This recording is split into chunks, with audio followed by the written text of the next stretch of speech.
பொதுச் செயலாளர், முன்னாள் முதலமைச்சர், வருங்கால முதலமைச்சர் எடப்பாடியார் அவர்கள் இன்னைக்கு சென்னை சென்றார்.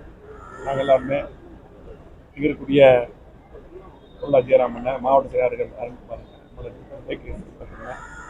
அனுசாமன் உட்பட எங்களது வெற்றி வேட்பாளர் ராமகிருஷ்ணன் உட்பட அத்தனை பேரும் இங்கே பணியெடுத்து வந்திருந்தோம். இன்றைக்கு கோவை மாவட்டத்தில் அதே போல தமிழ்நாடு முழுவதும் இன்னைக்கு 2 நாட்களாக மழை பெய்து கொண்டிருக்கிறது. இருந்தாலும் கூட இன்னும் கோவை மாவட்டத்தில் இருக்கக்கூடிய குடிநீர் பிரச்சனையெல்லாம் கடந்த முறை ஒரு 10 நாட்களுக்கு முன்னால் மாவட்ட ஆட்சியரை நாங்கள் சந்தித்து குறிப்பாக குடிநீர் பிரச்சனை மற்றும் பல்வேறு பிரச்சனைகள் விதமாக பேசினோம். கோவை மாவட்டத்தில் தலைவர் அம்மாவுடைய அரசு எடப்பாடியார் தலைமையில் எடப்பாடியார் முதலமைச்சராக இருக்கும் பொழுது அந்த திட்டங்கள் தான் எந்த திட்டங்களுமே இதுவரை பயன்படுத்தவில்லை. குடிநீர் திட்டங்கள் கூட 3ஆம் கூட்டு குடிநீர் திட்டத்தை அப்போது நாம் கொண்டு வந்தோம். நல்வாழ்வுத்துறை அமைச்சராக இருக்கும்போது அந்த எடப்பாடியார் அவர்கள் நிதி ஒதுக்கி கொண்டு வந்தோம்.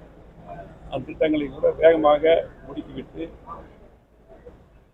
விநியோகம், தண்ணீர் விநியோகம் சீரான முறையில் சீர்படுத்த வேண்டும் என்று கோரிக்கை வைத்தோம். இதுவரையிலும் அதை செய்ய வேண்டும். அதே போல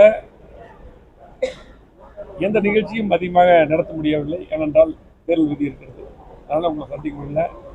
பல ஊடகங்கள் ஒரு தவறான செய்திகளை இன்னும் திமுக மற்றும் பல்வேறு கட்சிகள் நம்முடைய ஐடிவி சொல்றத நிறைய பரப்பிட்டே இருக்கிறீங்க. இப்போ நிறைய பத்திரிகை நண்பர்கள் போன்ல பத்தி பேசினாங்க. நான் அதை பத்தி பேச விரும்புகிறேன்.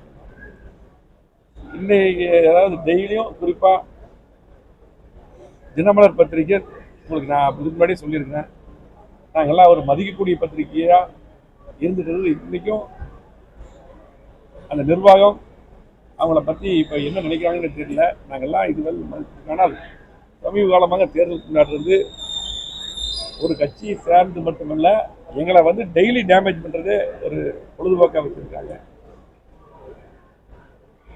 இன்றைக்கு எங்களுடைய கட்சியை பொறுத்தளவுக்கு புரட்சித் தலைவர் எம்ஜிஆர், புரட்சித் தலைவி அம்மா, அதுக்கு பின்னால் நாங்கள் எல்லாம் தலைவராக அந்த எடப்பாடியார். ஏனென்றால் இன்றைக்கு இந்த கட்சியை, இந்த ஆட்சியை காப்பாற்றியவர் எடப்பாடியார் அவர்கள். புரட்சித் தலைவி அம்மா அவர்கள் அம்மாவுடைய ஆட்சியை உயிரை கொடுத்து அதிமுக ஆட்சியை கொண்டு வந்தார் 2016.